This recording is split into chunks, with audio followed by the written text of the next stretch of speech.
Sa looban ng tondo, may isang lumang bodega na halos hindi na mapaghiwalay sa amoy ng alikabok at kalawang. Sa pagitan ng mga sirang kahon at nakausling bakal, doon tumutulog si Elian Navarro tuwing gabi. Nakadapa sa lumang karton, yakap ang bag na halos laman ay 2 damit at isang kupas na notebook. Hindi siya iyakin, hindi dahil walang sakit, kundi dahil natuyo na ang luha bago pa niya matutunang humingi uli ng tulong. Uy, Elian! Gising na! Ha? Kukuha ka pa ng bote ngayon? Sigaw ni Tatay Simo habang nagtutulak ng kariton sa may eskinita. Ang kariton niya, puno ng tinapay at minsan ay banana Q. Pero mas madalas ay tirang pandesal na hindi nabenta kahapon. Sumilip si Elian mula sa karton, kusot ang mata. Opo tay, sandali lang. Tumayo siya, nag-uunat na parang matanda. Tapos kinuha ang isang lumang tsinelas na hindi magkapareho ang kulay. Isang asul, isang itim. May tira pa ako oh. Mainit-init pa to kasi tinakpan ko agad. Inabot ni Tatay Simo ang 2 pandesal na may kaunting palaman na margarine. Kain ka muna bago ka lumarga. Salamat po. Mahina ang boses ni Elian, pero malinaw ang titig. Kahit gutom, hindi siya nagmamadali. Hinati niya ang pandesal sa 2 at parang nakasanayan na. Inabot ang kalahati sa isang batang kasing liit niya na biglang sumulpot sa gilid ng bodega. Kiko, kain. Baka mamaya na naman sumakit yan mo sa tubig lang, sabi niya. Si Kiko dalanon, payat, may timang tuhod at elbow sa kakalaro sa kalsada. Ngumiti ng buong buo. Kuya Elian, ikaw talaga. Sige na nga. Kagat siya agad, parang takot maagawan ng hangin. Tatay Simo na pailing sa kanila. Aba, ikaw na nga gipit, ikaw pa rin nagbibigay. Sana yan ang hindi mawala sa'yo, iho. Mumiti si Elian ng konti. Mas okay po kasing 2 kaming busog kesa ako lang. Sa umaga, palabas siya ng looban. Lumalakad sa kahabaan ng Divisoria. May dalang sako sa likod at isang pirasong PC na nakapulupot sa leeg niya para sa karton. Dinadaanan niya ang mga basurahang nasa gilid ng kalsada at mga tampak sa likod ng talipapa. Hindi siya nangumuha ng anumang may-ari pa. Nakabantay siya sa sarili niyang konsensya, kahit walang nakabantay sa kanya. Habang yumuyuko siya para kunin ang bote, tumunog ang kampana ng isang lumang pampasaherong jeep. Napatingin siya sa eskwelahang nadaanan nila araw-araw. Mga batang naka-uniforme, may baon sa kamay, tawanan sa gate. Bigla siyang napahinto. Bakit ka nananahimik, kuya? Tanong ni Kiko na sumusunod sa kanya sa malayo. Wala. Napalunok ko si Elian. Naalala ko lang, yung klase. Hindi niya gustong banggitin ang Leyte. Pero minsan, may mga alaala na biglang sumusulpot kahit ayaw mo. Lalo na kapag may tunog ng kampana o amoy ng basang lupa. Noong bagyong malakas, 2 taon na ang nakakaraan. Kasama pa niya ang nanay at tatay niya sa maliit nilang bahay malapit sa dalampasigan. Naaalala niya ang nanginginig na boses ng nanay niya habang hawak ang balikat niya. Elian, anak, huwag kang bibitaw sa kamay ni tatay ha. Sabi noon ni nanay, kapag lumakas ang hangin, dito ka lang sa gitna. Opo, nay. Pero lumakas nga ang hangin at may sumunod pang alon na hindi na nila naabutan pang tumakbo. Si Elian, napadpad sa bubong ng kapitbahay, buhay pero sugatan, habang ang magulang niya ay hindi na nakita pa. Pagkagising niya sa evacuation center, si Aling Puring, kapitbahay na may malakas na boses at mabilis na pangako, ang nag-asikaso sa kanya. Dito ka muna sa akin, anak, tulungan kita, sabi ni Aling Puring noon habang pinupunasan ang sugat niya. Pag okay ka na, sasama ka sa Maynila. Doon, may trabaho, may pag-asa. Sumama siya dahil wala na siyang ibang masamahan. Pero pagdating nila sa Maynila, 2 linggo lang, iniwan siya sa terminal na may dalang maliit na bag at 50 piso. Babalikan kita, Elian. Magpapadala lang ako ng pera, sabi ni Aling Puring habang palayo. Hindi na siya bumalik. Ang 50 piso, ginamit niya sa 2 araw na pagkain. Pagkatapos noon, natuto siyang mamulot, magbenta ng plastik at maglakad ng walang direksyon pero may panata. Ngayon, habang nasa Divisoria siya, may isang babaeng naka-gray na polo ang lumapit sa kanya. May dalang stack ng papel, at nakasabit sa leeg ang ID ng community center. Elian, di ba? Maingat ang tinig ng babae. Ako si Ma'am Ria Calderon. Naaalala mo ako? Tumango si Elian. Nakita niya si Ma'am Ria minsan sa feeding sa Luneta. Siya yung nagtanong kung marunong pa siya magsulat. Kumusta ka? Nakapunta ka ba sa center nitong nakaraang linggo? Tanong ni Ma'am Ria. Hindi po. Nagbantay po ako kay Kiko. Nilagnat siya. Sagot ni Elian, diretso. Naluha ng konti si Ma'am Ria. Pero pinigilan ang sarili. Ang bait mo. Pero huwag mong kalimutan sarili mo din, ha? Inabot niya ang isang lumang notebook na malinis pa ang kalahati ng pahina. Oh, ito. Pangsulat mo. Para kapag may iniisip ka, isulat mo na lang. Baka makatulong. Tinitigan ni Elian ang notebook na parang bagong laruan. Para po sa akin? Oo, para sa'yo. Kasi nakikita ko kung paano ka tumingin sa mundo. Hindi ka galit. Pagod ka lang. Hindi nakasagot si Elian agad. Niyakap niya ang notebook sa dibdib niya. Parang takot maagaw. Salamat po, ma'am. Umiling si Ma'am Ria. No need magpasalamat. Basta ha, kapag handa ka na, balik ka sa center. May volunteer classes dun. Kahit 1 oras lang sa 1 linggo. Tumango si Elian. Opo, susubukan ko po. Nang umalis si Ma'am Ria, sinundan siya ng tingin ni Kiko. Kuya, teacher yon? Oo, mabait, sagot ni Elian. Sabi niya pwede pa tayo mag-aral. Talaga? Nagniningning ang mata ni Kiko pero mabilis ding nanliit. Paano tayo? Wala tayong nanay, wala tayong bahay. Napatingin si Elian sa ilog ng Pasig na kita mula sa tulay na dinaanan nila pauwi. May mga ilaw sa malayo, may mga bangkang dumadaan. Huminga siya ng malalim. Wala nga, mahina niyang sabi. Pero hindi ibig sabihin nun, wala tayong magiging bukas. Kinagabihan, bumalik sila sa bodega. Tahimik ang paligid, may mga tambay na nag-iinuman sa kanto. Pero hindi siya lumapit. Umakyat siya sa paborito niyang pwesto sa gilid ng pader. Nilatag ang karton at binuksan ang notebook. Sa unang pahina, sinulat niya sa lapis na halos ubos na. Ako si Elian, ulila ako, pero hindi ako mawawala. Dumaan si Mang Lito Abad, Barangay Tanod, at sumilip sa loob. O nandito ka na naman, siguraduhin mong ligtas ka ha. Kung may man istorbo sa'yo, tawag ka lang. Opo Mang Lito, sagot ni Elian, kahit nahiya. Ayaw niyang maging pabigat. Pero kinapitan niya ang munting pag-aalala ng matanda na parang unang payong sa tagulan. Nang pumikit si Elian, hawak pa rin niya ang notebook. Sa labas, umihip ang hangin sa kalsada. Sa loob ng bodega, may batang natutong matulog na may panata. Hindi ako magiging masamang tao. Bulong niya sa sarili. Halos hindi marinig. Kahit wala akong pamilya. Gagawa ako ng dahilan para mabuhay. Lumipas ang ilang linggo mula nang unang hawakan ni Elian ang notebook na bigay ni Ma'am Ria. Hindi nagbago ang tulog niyang karton sa bodega.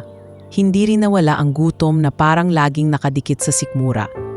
Pero may maliit na pagbabago sa kanya. Ang pakiramdam na may isang bagay siyang pag-aari. Pahina na pwedeng pagtaguan ng isip. Sa Quiapo nagsimula ang bagong ikot ng araw niya. Mas maraming tao roon. Mas maraming pa ang dumadaan. At mas maraming pagkakataong kumita. Kahit barya, tuwing umaga, bago magtanghali, pumupwesto siya sa gilid ng simbahan. Hawak ang bungkos ng sampagita na binibili niya sa murang halaga sa isang tindera sa Carriedo. Kuya, sampagita po. Malinis niyang sabi sa bawat dumadaan. Hindi siya nanimilit. Hindi siya nakasigaw. Parang natutunan niyang hindi kailangang maging maingay para pakinggan. Sa tabi niya, may matandang babae na nakaupo sa bangkito. May lubid na naapulupot sa kamay at may kahong papel sa harap. Bulag si Narda Villacorte. Nakapikit ang mata pero tila mas malinaw pa ang pakiramdam niya sa galaw ng paligid kaysa sa iba. Elian, ilan ang benta mo? Tanong ni Narda habang nakangiti, hindi man siya nakatingin. 6 na punay, Narda. Tig 10 sa katig 15. Sagot ni Elian, matapat. Hindi pa ba napuputol ang sukli mo? Biro ng matanda. Tinutukso niya si Elian dahil noong una, mali-mali ang bigay niyang sukli sa mga tao. Hindi dahil hindi marunong, kundi dahil nanginginig pa siya tuwing may umaabot na pera. Hindi na po, ngumiti si Elian. Sabi niyo kasi bilangin ko muna sa utak bago ko abutin. Ganun na. Oh, halimbawa ha, pumalakpak si Narda ng mahina, parang teacher na nagtuturo kahit walang blackboard. May bumili sa'yo, 20 ang bigay, 10 ang sampagita. Magkano sukli? 10 po, sagot niya agad, parang automatic na. Oh, kung 50 ang bigay, 3 sampagita, 20 po sukli. Nangiti si Narda ng mas malapad, tila may liwanag sa muka kahit bulag. Kung ganyan ka sa aral, malamang mas maaga kang makakapasok sa school kesa sa iba dyan. Napayuko si Elian, hindi dahil nahihiya, kundi dahil may sumundot na pangarap. School, isang salitang matagal nang nakatago sa kanya, parang laruan na iniwan sa baha. Bandang hapon, nang medyo humuhupa ang tao, lumapit si Kiko na may dala-dalang 2 plastik na bote. Kuya, may nakuha ako sa likod ng palengke. Pwede pang benta, masigla niyang sigaw. Good, ingat ka lang sa mga tao sa kanto ha. Hindi pa natatapos si Elian magsalita nang may 3 anino ang tumapat sa kanila. Mga binatang halos kasing tangkad ng poste, pero mas matapang ang tindig. May mga tattoo sa braso at mata, na sanay tumingin ng may paghahamon. Nakangisi ang nasa gitna, si Berto Balya Magsino.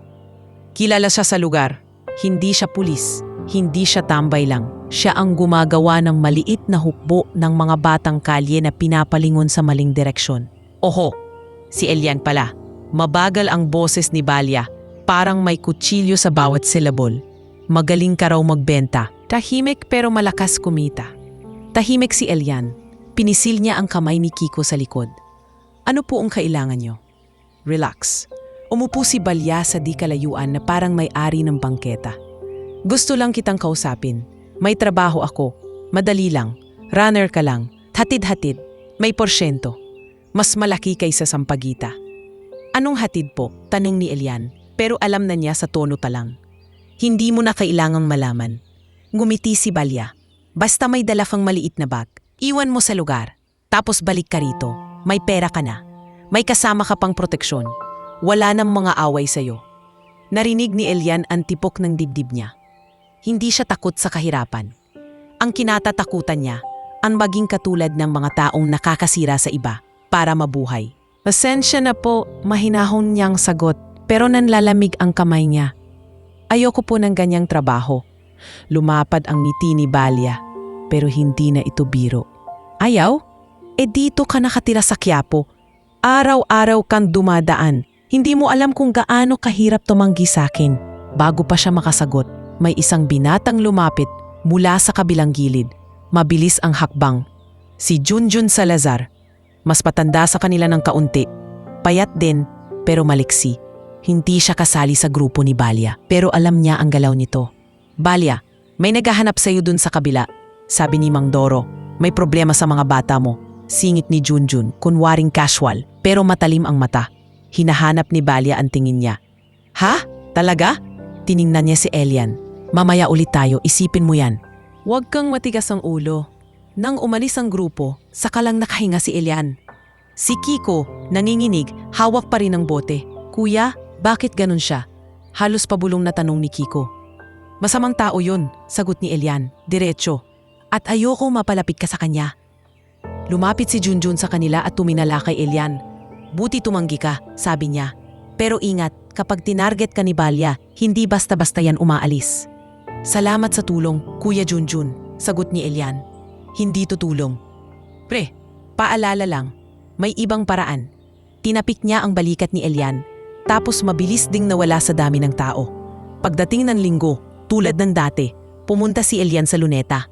Hindi siya nagpunta roon para magibot. May feeding program tuwing umaga sa may gilid ng Chinese garden at kapalit ng pag-aayos ng upuan at pagkuha ng tubig sa galon, binibigyan siya ng extra kanin at ulam. Anak, kumain ka muna bago ka magtrabaho, sabi ni Sister Alma Gopes. Isang madre na may malambot na boses pero matibay na loob. Inabot niya ang plato kay Elian. Salamat po, sister. Napansin ko, laging may kasama kang mas bata. Tumingin siya kay Kiko na kumakain ng parang nalulunod sa sarap. Kapatid mo? Hindi po. Kaibigan ko lang, sagot ni Elian. Parang kapatid ko na rin. Ganyan ang puso ng taong pwedeng maging mabuting lider balang araw. Umupo si Sister Alma sa tabi niya. Elian, gusto mo pa bang mag-aral? Napahinto si Elian. Parang may bigat ang tanong pero may liwanag din. Opo, gusto ko po, pero wala po akong papel. Sa kakailangan ko po kumita. May paraan para sa papeles. Sagot ni Sister Alma. Kayang tulungan ng center. At kung mag-aaral ka kahit paunti-unti, hindi ibig sabihin nun, titigil ka agad sa pagtulong sa sarili mo. Mas gagaan pa nga. Hindi nakasagot si Elian ng maayos. Umiling lang siya ng mahina. Parang tinatanggap ang pag-asa na dahan-dahan. Pagkatapos ng feeding, dumaan si Doc Inez Mercurio, isa sa volunteer doctors. Elian, tawag niya. Heto vitamins, para hindi ka matutal sa ubo mo. Opo, Doc. Kinuha ni Elian ang maliit na bote. Basta ha, magpahinga rin kayo, di pwedeng lagi kayong puyat. Sabi ng doktora habang pinaalalahanan din si Kiko. Pag-uwi nila kinagabihan sa bodega, binuksan ni Elian ang notebook. Sa ilalim ng ilaw ng poste na sumisilip sa luma nilang bintana, nagsulat siya ng maikli. Nakita ko si Balia, ayokong maging tulad niya. Natatakot ako para kay Kiko. Pero may mga taong mabait pa rin. Sister Alma, Doc Inez, Nay Narda.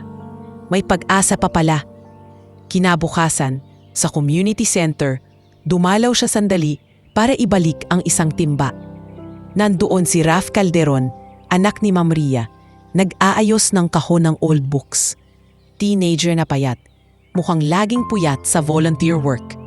Uy, ikaw pala yung bata sa luneta na laging tumutulong, sabi ni Raf, friendly. Elian, di ba? Opo, sagot ni Elian. Medyo nahihiya. May narinig ka na bang balita sa Roxas Boulevard? Tanong ni Raf habang nagbubuhat ng kahon. Anong balita po? May pulubi raw doon tuwing gabi. Umiiyak sa waiting shed. Hindi nanlilimos. Umiiyak lang talaga. Napakamot si Raf. Sabi ng mga driver, parang nawalan ng pamilya. Parang ewan. Ang bigat pakinggan. Tahimik si Elian. Sa utak niya biglang nabuo ang larawan ng sarili niyang pag-iyak noon sa evacuation center. Nang wala siyang mahawatan kahit kamay. Sa Roxas po, tanong niya, dahan-dahan. Oo, malapit sa Pedro Gil. Kung gusto mong tumulong sa outreach minsan, baka mapuntahan natin. Ngumiti si Raf. Pero ingat din ha, hindi natin kilala. Baka delikado. Tumamo si Elian. Hawak ang notebook sa dibdib. Hindi pa niya alam kung bakit siya biglang kinapos ng hininga sa balitang iyon. Pero alam niyang may isang tao roon na nagdadala ng lungkot na pamilyar sa kanya. At sa unang pagkakataon, matapos ang mahabang panahon, naisip niyang may dahilan siyang lumakad sa ibang direksyon. Hindi para kumita, kundi para magbigay ng kaunting awa na minsang nagligtas din sa kanya. Sa Makati, sa tuktok ng isang gusaling may salaming laging kumikislap sa araw, may opisina na matagal nang hindi nabubuksan. Hindi ito dahil walang negosyo, kundi dahil ang may-ari mismo ay tila nawala ng dahilan para pumasok. Si Gavino Alcaraz, 45, kilala noon bilang tahimik pero matalim na negosyanteng nagpatayo ng Alcaraz Logistics mula sa wala. Hindi siya yung CEO na mahilig magpapreskon o magpakabida sa TV. Mas gusto niya ang planong walang ingay, ang tagumpay na walang yabang. Kaya nang bigla siyang mawala sa publiko, marami ang nagtaka. Ang mga news outlet nagsulat ng kung ano-ano. Burnout, sakit, away sa pamilya, kahit anong hula. Pero ang totoo, may isang pangyayaring lumamon sa buong mundo niya. Sa bahay bakasyunan nila sa Tagaytay, malamig ang hangin at may hamog na parang belo sa mga puno. Dito siya nagkukulong halos gabi-gabi, nakaupo sa veranda. Hawak ang isang lumang baby blanket na hindi kailanman nagamit. Gavino, mahina ngunit matatag na tawag ni Dr. Keoni Sarmiento. Psychiatrist na ilang beses nang pumunta roon. Nandito ako, baka gusto mong magkwento. Hindi lumingon si Gavino. Nakatingin siya sa malayong lawa, pero parang hindi niya nakikita. Dok, basag ang boses niya. Bakit parang hindi pa rin ako humihinga ng maayos? Umupo si Dr. Keoni sa katabing upuan, walang pilit. Minsan, ganun talaga kapag may nawala na hindi mo pa natatanggap. Hindi ibig sabihin mahina ka, ibig sabihin tao ka. Napatawa si Gavino ng mapait. Tao pa ba ko kung hindi ko nailigtas asawa at anak ko? Tahimik ang paligid sandali. Tanging si Kada lang ang naririnig. Hindi mo sila sinadya, hindi mo ginusto, maingat na sagot ng doktor. Pero nauunawaan ko kung bakit mo sinisisi sarili mo. Nang marinig ang salitang asawa, kusang bumuka sa isip ni Gavino ang gabing iyon sa EDSA. Maulan, trapik, pero masaya sila. Si Celestine, asawa niyang laging may soft na tawa, ay hawak ang ultrasound photo sa bag habang siya nagmamaneho. Gav, after nito bibili tayo ng maliit na crib ha? Kahit simple lang. Sabi ni Celestine masaya. Gusto kong magsimula tayo ng maaga. Bukas agad, love, sagot niya. Kahit hindi pa lumalabas, gusto ko handa na lahat. Sumingit ang bus sa kaliwa. May kotseng sumalpok mula sa likod. Isang iglap. Sumabog ang ilaw. Naging itim ang mundo. Pagmulat ni Gavino sa ospital, wala na si Celestine. At ang sanggol na hinihintay nila, hindi na rin. Hindi ko man lang nahawakan. Pabulong niyang sabi sa veranda, kasabay ng pag-ipit ng baby blanket sa dibdib. Hindi ko man lang narinig umiyak. Lumabas sa pintuan ang isang babaeng may magandang postura pero matalim ang tindig. Si Tita Maribel Alinya, biyenan niya. Naka-cashmere kahit malamig, parang laging handang humatol. Hanggang kailan ka ganyan? Walang emosyon niyang tanong. Naglalason ka ng sarili mo sa lungkot. Ang kumpanya, bumabagsak na sa matalang board. Hindi ba mahalaga sa'yo ang iniwan ni Celestine? Sumikip ang panga ni Gavino. Hindi ko kayang bumalik agad. Hindi mo kaya o ayaw mo? Tumaas ang kilay ni Tita Maribel. Anak ko ang namatay. Pero ako, tumindig ako. Ikaw, nagpapakatanga ka rito para wala kang responsibilidad. Bago pa makasagot si Gavino, dumating sa likod si Attorney Selwyn Pacheco, abogado at matagal ng kaibigan. May dala siyang folder, halatang galing opisina. Tita Maribel, please. Mahinahon si Selwyn, pero firm ang tono. Hindi nakatutulong ang ganyang salita. Hindi ko kailangan ang sermon mo, abogado. Ang kailangan ng Alcaraz Logistics ay CEO, hindi multo. Umirap ang biyenan at tuluyang pumasok sa loob. Nanatili si Selwyn sa veranda, huminga ng malalim. Gav, alam kong mabigat, pero kailangan ka ng mga tao mo at kailangan mo rin ang sarili mo. Alam ko, sagot ni Gavino, pagod. Pero bawat sulok ng opisina, bawat meeting room, naaalala ko siya. Parang nandun pa rin si Celestine, parang naghihintay. Hindi mo kailangang kalimutan, sabi ni Selwyn. Kailangan mo lang mabuhay kasama ng alaala. Napabuntong hininga si Gavino. Hindi ko alam kung paano. Sa mga sumunod na araw, mas lumalim ang pag-iisa niya. Si Nestor Baluyut, head security niyang tapat at parang kuya na rin. Ilang beses siyang tinanong kung gusto niyang magpahatid o lumabas man lang. Sir, baka gusto niyong maglakad sa may ridge. Alok ni Nestor habang naka-standby sa gate. Mag-isa lang ako. Malamig pero hindi galit ang sagot ni Gavino. Sir, hindi po talaga maganda na mag-isa kayo palagi. Alam mo naman, marami pa ring nagmamasid, business rivals kung sino-sino. Tumango si Gavino pero hindi nagpatinag. Kapag gabi, lalabas siya ng tahimik. Walang driver, walang bodyguard. Isang simpleng hoodie, tsinelas at cap. Sa unang pagkakataon sa buhay niya, gusto niyang maging walang pangalan. Minsan, napadpad siya sa Parañaque Coastal Road. Pinanood ang mga tao, fishball vendor, construction worker na pauwi, babaeng naglalakad na buhat ang anak. Walang nakatingin sa kanya bilang CEO. Walang himuyuko, walang nag-aabang ng pirma. At sa gitna ng dami, naramdaman niya ang kakaibang katahimikan. Kung ganoon lang sana pero, bakit ang bigat pa rin? Bulong niya sa sarili. Isang gabi, bumalik siya kay Dr. Keoni para sa session sa Tagaytay. Doon niya unang sinabi ang ideyang may halong sakit at pag-asa. Dok, may naiisip ako, sabi niya habang nakatingin sa sahig. Gusto kong lumabas, bilang pulubi. Napatingin si Dr. Keoni. Hindi nagulat pero nag-ingat. Bakit? Gusto kong maintindihan kung anong klaseng tao pa rin ang kaya kong mahalin. Napaluno si Gabino. Dok, hindi na kami nagkaanak. Wala nang chance, pero may parte sa akin na gusto pa ring maging ama. Hindi ko alam kung kaya ko. Baka may bata na. Pwedeng piliin ko, pwedeng piliin ako. Tahimik si Dr. Kioni saglit sa katumango. Ang naririnig ko, Gabino, naghahanap ka ng dahilan para mabuhay, hindi para mawala.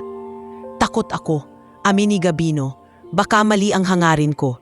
Baka ginagamit ko lang ang bata para punan ang sarili ko. Lahat ng pag-ibig may halong pangangailangan, sagot ng doktor. Ang tanong, handa ka bang magbigay, hindi lang tumanggap? Sumunod ang luha ni Gavino, matagal na niyang pinipigil. Gusto kong subukan. Kaya ng gabing iyon, dinala niya ang maliit na backpack. Wala halos laman kundi tubig, lumang jacket at ilang barya. Iniwan niya ang cellphone at wallet sa bahay. Lumabas siya na parang taong galing sa ibang buhay. Hindi niya sinadyang pumili ng lugar, pero ang mga paa niyang pagod ay humantong sa Pedro Gil, Roxas Boulevard intersection. May waiting shed na kalawangin, may ilaw ng poste na naninginig sa hangin, at may amoy ng dagat na halong usok ng sasakyan. Umupo siya sa gilid ng bangketa. Pinagmasdan niya ang bawat tumaraan, mga taxi driver na antok, mga tahong vendor na nag-aayos ng paninda, mga taong walang pakialam sa lungkot ng iba. Ilang minuto lang, bumigat na ang dibdib niya. Parang umakyat muli ang mga alaala. Parang bumalik ang larawan ni Celestine na nakaniti, ang ultrasound photo, ang pangarap nilang crib sa kwarto. At doon, sa gilid ng kalsada, sa unang pagkakataon na walang maskara ng pagiging CEO, umiyak si Gavino Alcaraz nang walang pigil. Hindi niya alam kung may makakakita. Hindi niya alam kung may mag-aabot ng kamay. Ang alam lang niya, kailangan niyang umiyak para may mailuwag sa puso. Sa di kalayuan, si Mang Oka Reyes, tricycle driver na nag-aabang ng pasahero, napatingin sa kanya sandali. Hindi siya lumapit, hindi rin siya umalis. Parang tahimik na saksi lang sa isang lalaking tinangay ng sarili niyang lungkot. At habang humahagulgol si Gavino sa waiting shed, hindi niya alam na sa kabilang dulo ng lungsod, may isang batang ulila ring natutong hindi maging masamang tao at unti-unting lumalapit ang landas nila sa iisang gabi. May mga gabing mas mahirap sa ibang gabi.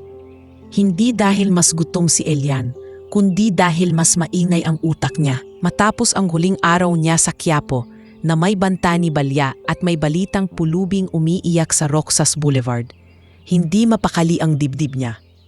Parang may hinihila siyang hangin papunta sa isang direksyong hindi niya pa napupuntahan. Kinabukasan, maaga pa lang, nakapila na siya sa gilid ng divisorya para ibenta ang mga bote at karton na nakuha niya. Kaunting kita, pero sapat para may pambili ng bigas at delata para sa araw na iyon. Sa likod ng palengke, may mga batang naglalaro sa putik, may amoy ng isdang baging hangok at may mga sigaw ng tindera na parang alon. "Kuya Elian, tara dito," tawag ni Kiko na galing sa kabilang kanto. May dalang 2 sako ng karton na halos mas malaki pa sa katawan niya. "Dahan-dahan ka, baka mabitawan mo yan," sabi ni Elian habang sinasalubong siya. Kinuha niya ang isa sa sako para gumaan ang buhat ng bata. Habang naglalakad sila pauwi, napansin nilang may maliit na fishball cart sa gilid ng daan. Nakausap na nila dati ang tindera roon, si Aling Digna Borromeo. Babaeng mataba ang tawa, laging may pulang panyo sa balikat. Sumisigaw siya ng, "Fishball kayo dyan," na parang may sariling radyo. "Oh, kayo na naman!" bati ni Aling Digna. "Ang aga niyo ha? Kumain muna kayo dito, mainit-init pa." "Nay Digna, wala po kaming pambayad," paunang sabi ni Elian, sanay na ayaw umasa. "Suswag na, kanina pa kayo nagbubuhat." "Tsaka di ba sabi ko, kapag may tira, sa mga batang gaya niyo ko ibinibigay." Kumuha si Aling Digna ng maliit na cup at tinusok ang tig-5 fishball. "O kain." Nagtinginan si Elian at Kiko. Si Kiko, walang pag-aalinlangang sumubo agad. "Sarap po," bumuso na parang batang nakahanap ng laruan. Si Elian, mas maingat, pero napangiti rin. "Salamat po, Nay." Umupo sila sa bangkito sa tabi ng cart. Habang kumakain, pabulong na siningit ni Kiko. Kuya, yung sinabi ni Raph, yung pulubi sa Roxas? Hindi sumagot agad si Elian. Pinagmamasdan niya ang mga taong dumadaan. May lalaking naka-office attire na halatang puyat. May nanay na buhat ang sanggol. May matandang nakasandal sa poste na parang walang patutunguhan. Parang bawat mukha may bitbit na sariling kwento. Oo, sabi niya sa wakas. Iniisip ko pa. Nakarinig si Aling Digna. Anong iniisip niyo? Bakit parang seryoso? Nagkatinginan ulit ang dalawa, tapos si Elian na ang nagsalita. Nay, may pulubi daw sa Roxas Boulevard. Gabi-gabi umiiyak. Wala raw kasama. Parang nawalan ng pamilya. Napatigil si Aling Digna sa pag-ikot ng fishball. Ay oo, narinig ko yan sa mga driver. Ang lungkot nga raw tignan, anak. Hindi nanlilimos, umiiyak lang talaga. Sumikip ang dibdib ni Elian. Gusto ko sana puntahan. Baka kailangan niya ng tubig, pagkain, kausap man lang. Tahimik si Aling Digna sandali, tapos yumuko para pantayan ang mata ni Elian. Gusto ko yan sa'yo, iho. Pero ingat ha, marami ring mapagsamantala sa gabi. Huwag kang mag-isa. Hindi pa nakakasagot si Elian nang umalingaw-ngaw ang clip ng kamera. May lalaki palang lumalapit. May maliit na DSLR sa leeg, naka-black shirt at may dalang eco bag. Si Paps Jomar Ulanday, photojournalist na minsan na nilang nakasalubong sa luneta. Uy, kayo ulit? Sabi niya, magaan ang boses. Naalala ko kayo. Si Elian? Si Kiko? Tama? Opo, sagot ni Elian, nagulat. Pasensya na ha, nakuhanan ko kayo dati. Hindi ko nilabas sa kahit saan. Gusto ko lang ingatan maging decent. Ningisihan niya si Kiko. Ang kulit mo pa rin, bata. Kulit talaga to, sabat ni Elian, napangiti rin. Napansin ni Paps Jomar ang seryosong aura ni Elian. Parang may iniisip ka. Kasi po, nag-atubili si Elian, pero for some reason, may tiwala siyang nagsimulang sumulpot. May pulubi daw sa Roxas, umiiyak gabi-gabi. Gusto ko sana tulungan. Tumango si Paps Jomar, lumalim ang mata. Narinig ko rin yan. Minsan dumaan ako doon. Totoo, mabigat tingnan. Pero tama si Aling Digna, delikado kung bata kang mag-isa sa gabi. Kaya po magsasama ako ng kaibigan. Sabat ni Kiko, parang matapang. Magbabantay ako. Pinisil ni Elian ang balikat niya. Hindi mo kailangang maging bayani, Kiko. Bantay lang sa malayo, okay na. Okay, mabilis na sagot ni Kiko, proud. Hinaplos ni Paps Jomar ang baba niya, nag-iisip. Kung pupunta ka, huwag ka masyadong late. At kung may masama kang naramdaman, umatras ka. Hindi lahat ng umiiyak ay ligtas, pero hindi rin lahat ng pulubi ay masama. Tumango si Elian, opo. Maghapon silang nagtrabaho, pero bandang hapon sa Paco Market area, doon nangyari ang maliliit na hirap na minsan bumabasad ng tapang. Sa gitna ng siksikan, may lumapit na kamay na mabilis gaya ng alon. Hindi niya napansin agad. Nang hawakan niya ang bulsa ng shorts niya, wala na ang maliit niyang supot ng kinita. Nanlamig ang batok niya. Kiko! Sigaw niya. Hanapin mo yung lalaki, yung naka-red cap. Pero huli na. Naubos na ang tao sa direksyon na tinuro niya. Wala na rin ang supot na sana'y pambili nila ng bigas. Napaupo si Elian sa gilid ng palengke. Hawak ang ulo. Kuya, mahina si Kiko. Pasensya na. Di ko nakita. Hindi mo kasalanan. Pilit na kalmadong sagot ni Elian kahit nanginginig ang kamay niya. Ganun talaga dito. Pero sa loob-loob niya, masakit. Hindi lang dahil sa pera, kundi dahil alam niyang kailangan niyang pumili. Gamitin ang natitirang barya para sa sarili o ituloy ang balak niyang tumulong sa pulubi. Pag-uwi nila, dumaan sila sa karinderya ni Nanay Bising Roldan. Matandang nagtitinda ng lugaw na parang nanay ng lahat ng batang naliligaw. Elian, bakit ang lungkot ng mata mo? Tanong ni Nanay Bising habang naglalagay ng lugaw sa mangkok. Nanakawan po kami kanina, sagot ni Elian, walang arte. Ay nako, umiling si Nanay Bising. Po siya, kain muna kayo. Libre yan ngayon, bawi sa susunod. Tumingin siya kay Elian. Pero huwag kang susupo. Marami pang araw. Ini nga mahina niyang sagot. Sa halip na matuwa, lalo siyang naluha. Pero nilunok niya ang luha. Kinabukasan, pumunta siya sa community center sa Santa Ana para magtanong tungkol sa scholarship na nabanggit ni Ma'am Rhea. Nandoon si Sir T. Buluarca, guidance counselor na may salamin at laging may folder. "Elian, tama?" sabi ni Sir Tibo habang binubuklat ang papel. "May slot tayo para sa mga batang gustong bumalik sa school. Pero kailangan natin ng birth certificate o kahit barangay certification ng pinanggalingan." "Wala po akong kahit ano," amin ni Elian. "Hindi problema yan kung tutulungan tayo ng City Hall. May process, matagal pero kaya." Tinapik ni Sir Tibo ang mesa. "Ang mahalaga, gusto mo." "Opo," sagot ni Elian mariin. "Gusto ko po talaga." Paglabas niya ng center, dala niya ang maliit na listahan ng requirements at isang bagong lakas sa dibdib. Kahit nanakawan, kahit walang bahay, may direksyon na siyang pinanghahawakan. At dahil sa nangyari sa Paco, mas naging malinaw ang desisyon niya para sa pulubi sa Roxas. Kung may kaya siyang ibigay kahit konti, gusto niyang ibigay. Hindi dahil malakas siya, kundi dahil alam niyang mas masakit ang walang tumitingin. Kinagabihan, nag-ipon siya ng isang bote ng tubig na nakuha niya sa outreach at isang pakete ng biskwit na tinabi niya mula sa feeding. Nilagay niya sa maliit na supot. Tiningnan niya si Kiko na umuupo sa karton. "Kiko," tawag niya. "O, bukas ng gabi, pupunta tayo sa Roxas Boulevard, ha?" Lumaki ang ngiti ng bata, pero may halong kaba. "Talaga? Anong gagawin natin?" "Titingnan natin yung pulubi. Bibigyan natin ng tubig at pagkain." Huminga si Elia ng malalim. "Pero ikaw, sa malayo ka lang. Bantay ka kung may lalapit na masama. Kapag sinenyasan kita, uuwi tayo agad." Tumango si Kiko ng seryoso, parang sundalo. "Promise kuya, bantay lang ako. Hindi ako lalapit kung di mo sabihin." Numipi si Elian, hinaplos ang ulo ng bata. "Salamat. Hindi tayo nagtutulungan para maging magaling. Nagtutulungan tayo para mabuhay ng tama." Sa labas ng bodega, umihip ang hangin. Sa loob, may dalawang batang naghahanda sa isang gabing hindi nila alam na magbabago sa takbo ng buhay nila. Ngunit bago dumating ang gabing iyon, ang puso ni Elian ay nakatayo na, hindi sa tapang na dekalat, kundi sa tahimik na awa na hindi niya kailanman piniling mawala. Abinan Miyerkules nang magpasya si Elian na ituloy ang balak nila. Hindi siya bagong salta sa paglalakad sa dilim, pero iba ang pakiramdam ngayon.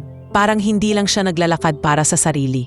Sa kamay niya, may maliit na supot na may laman na isang bote ng tubig, 2 biskwit, at tinapay na tinabi niya pa mula sa umagang feeding. Maliit lang, halos nakakahiya kung iisipin. Pero alam niyang minsan, ang pinakamaliit, ang pinakamabigat sa taong ubos na. "Kuya, dito ba talaga tayo?" tanong ni Kiko habang kasunod niya sa may gilid ng luneta, malapit sa mga ilaw na kumikislap sa damuhan. Tumango si Elian. "Oo, pero tandaan mo ha, sa malayo ka lang. Dito ka sa may puno kapag tumawid na tayo." "Opo," sagot ni Kiko. Malakas ang loob sa boses pero mabigat ang paghinga.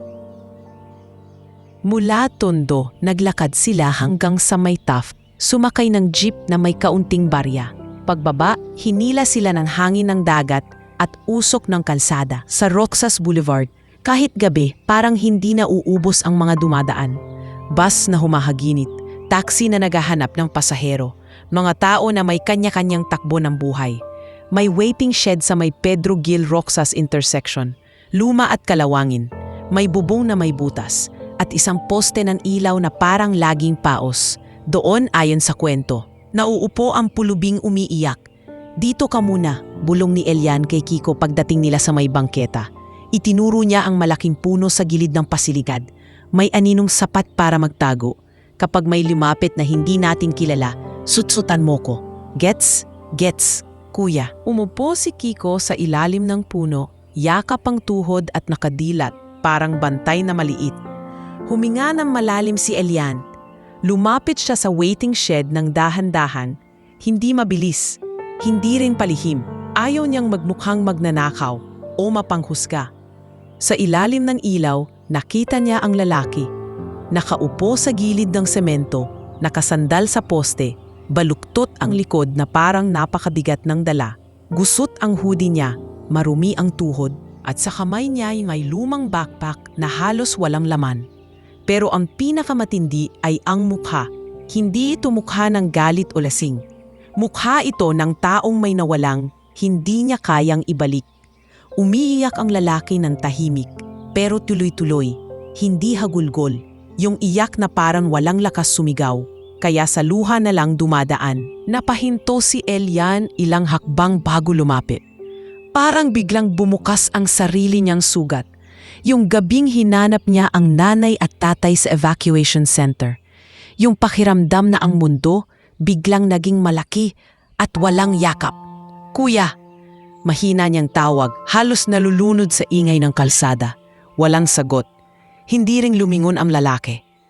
Lumapit pa siya ng kaunti. "Kuya, kumusta po kayo?" Doon lang umangat ng bahagya ang mukha ng lalaki. Namumula ang mata. Nanginginig ang panga.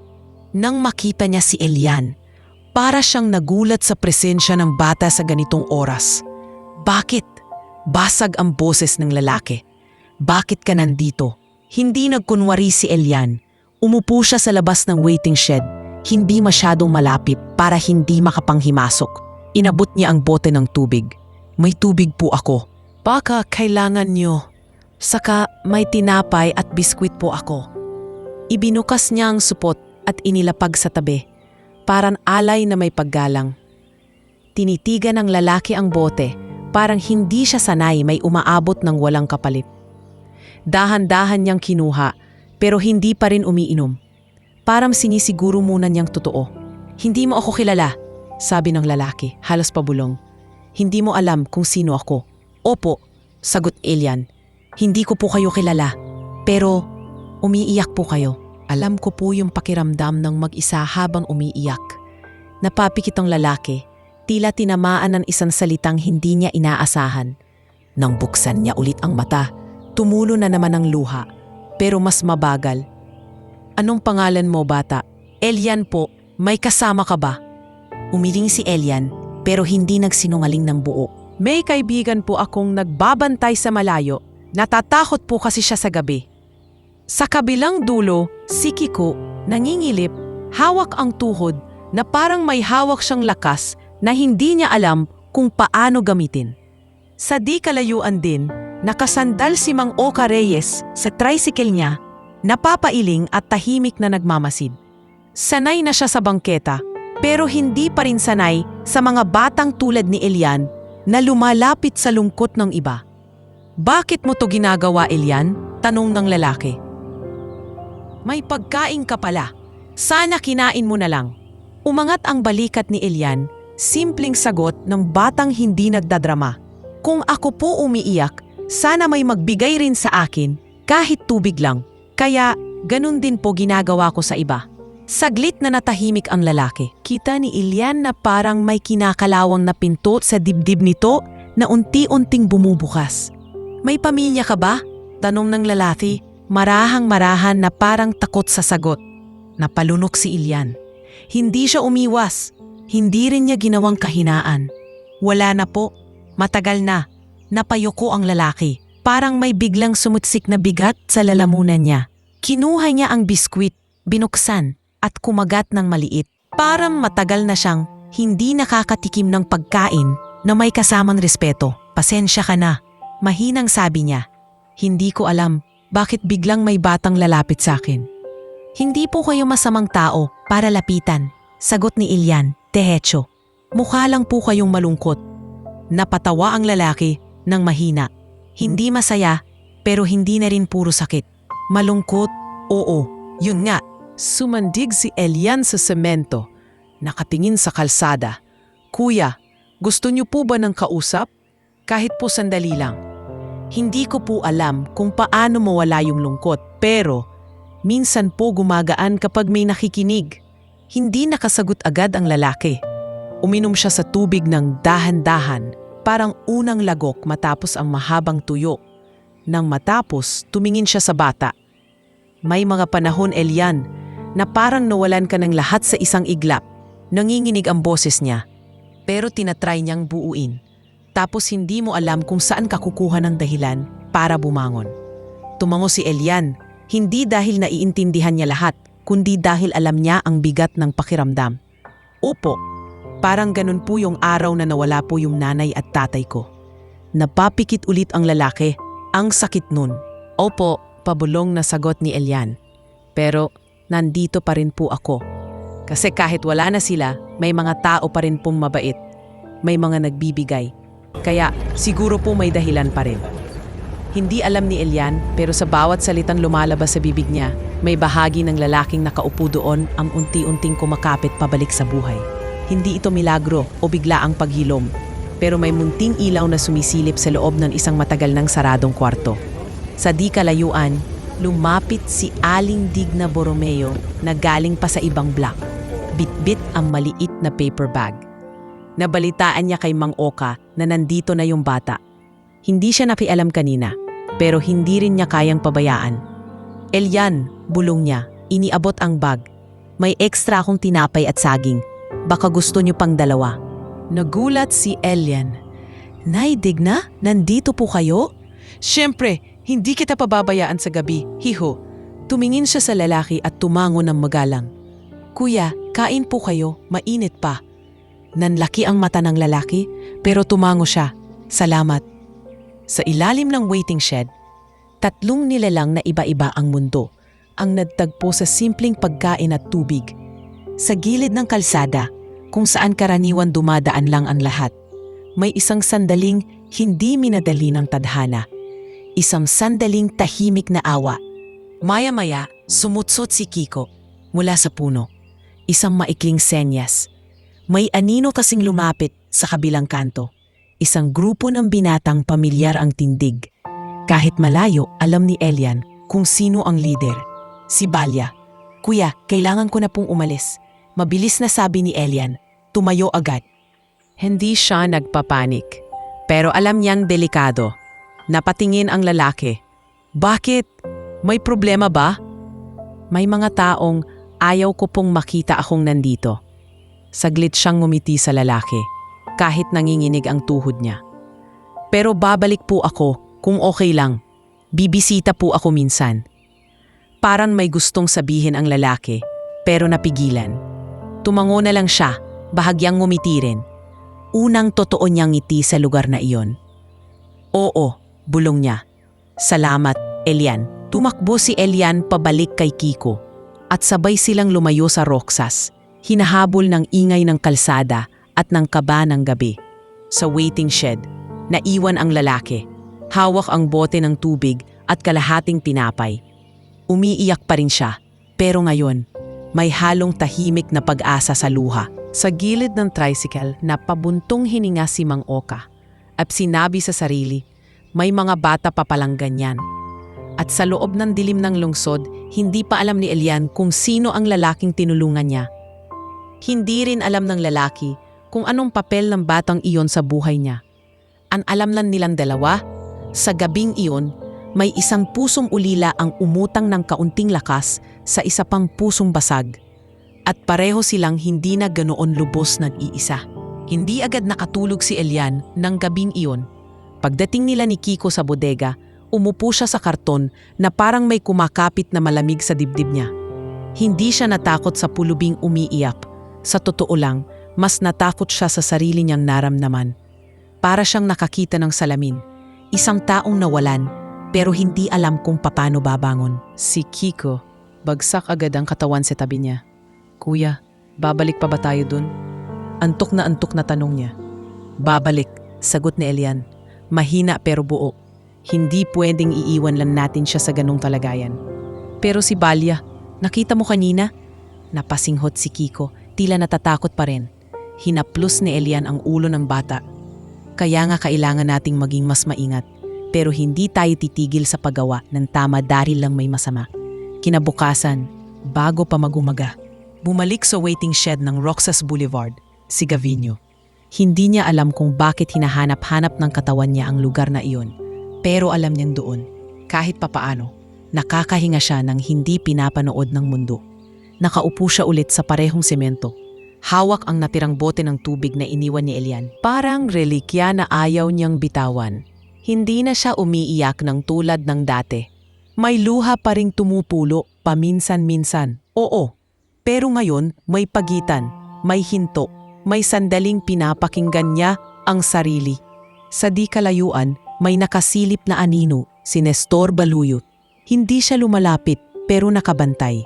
Sunod-sunod na gabi nang natutuntun niya si Gavino dahil sa natitirang tracker sa sasakyan. Wala siyang pakialam sa dahilan. Ang mahalaga, ligtas ang amo niya. Lumapit si Ate Selwyn Pacheco sa kanya sa may gilid ng tricycle lane. Nandito na naman siya? Bulong ng abogado. Tumango si Nestor. Opo, pero iba na po siya ngayon. Parang mas may buhay. Napatingin si Selwyn. May nangyari? May batang lumapit kagabi. Pinakain siya, pinainom. Nakausap. Nestor napakamot sa batok. Hindi ko alam kung sino yung bata. Pero parang may binuksan sa dibdib ni Sir. Napasandal si Selwyn sa poste. Bata? Tila nagulat. Gavino never let strangers get close. Ewan ko po. Pero yung bata, mabait. Kita ko sa kilos ni Sir. Hindi siya nagtaboy. Napatingin ulit si Selwyn kay Gavino. At sa unang pagkakataon sa matagal na panahon, nakita niyang hindi puro bangin ang mukha ng kaibigan niya. Makalipas ang isang araw, bumalik si Elian sa Rojas Boulevard. Hindi na siya kasama ni Kiko sa mismong paglapit. Bago sila maghiwalay, mahigpit niyang bilin ang bata. Diyan ka ulit sa puno, sabi niya. Itinuturo ang kinatagpuan nila. Tapos bantay ka lang. Kapag narinig mong may malalakas na boses o may lalapit na grupo, sutsutan mo agad. Opo kuya, napalunok si Kiko. Ingatan mo sarili mo ha? Numiti si Elian. Ikaw din. Lumapit siya sa waiting shed. Dala ulit ang maliit na supot. Tubig, tinapay at kalahating ulam na itinabi ni Nanay Bising para sa kanya. Nandoon ang lalaki. Nakayuko pero mas maayos ang upo kaysa kahapon. Kuya, tawag ni Elian. Umangat ang mukha ni Gavino. Parang nagulat pero hindi na tulad ng dati. May bahagyang pag-asa sa mga mata. Elian, nandito po ako ulit, sabi ni Elian. Umupo sa parehong distansya. Nagdala po ako ng konti, baka gusto nyo. Kinuha ni Gavino ang supot pero hindi agad binuksan. Tumitig siya sa bata na parang gusto niyang tabisaduhin ang bawat linya ng mukha nito. Bakit ka bumalik? Tanong niya, diretso. Kasi po sabi ko babalik ako. Simpleng sagot ni Elian. At ayoko pong isipin niyo na wala na kayong kasama. Sa sandaling iyon, may dumaan na bus na sobrang ingay. Pero mas malakas pa rin ang katahimikang nabuo sa pagitan nila. Anong ginagawa mo sa araw-araw, Elian? Tanong ni Gavino. Halatang pagod pero interesado. Namumulot po. Nagbebenta ng sampagita sa Quiapo. Minsan po tumutulong sa feeding sa Luneta. Sagot ni Elian. Gusto ko po sana mag-aral ulit. Nag-aayos na po ako ng requirements. Para bang may humigpit sa dibdib ni Gavino. Magaling. Gusto ko pong maging seaman balang araw. Dagdag ni Elian. Parang nahihiya sa sariling pangarap. Katulad po ng tatay ko dati. Seaman. Ulit ni Gavino. May bahagyang ngiti. Malayo ang biyahe nun. Opo, pero kaya po. Basta may tiyaga. Tumingin siya sa lalaki. Kayo po, kuya.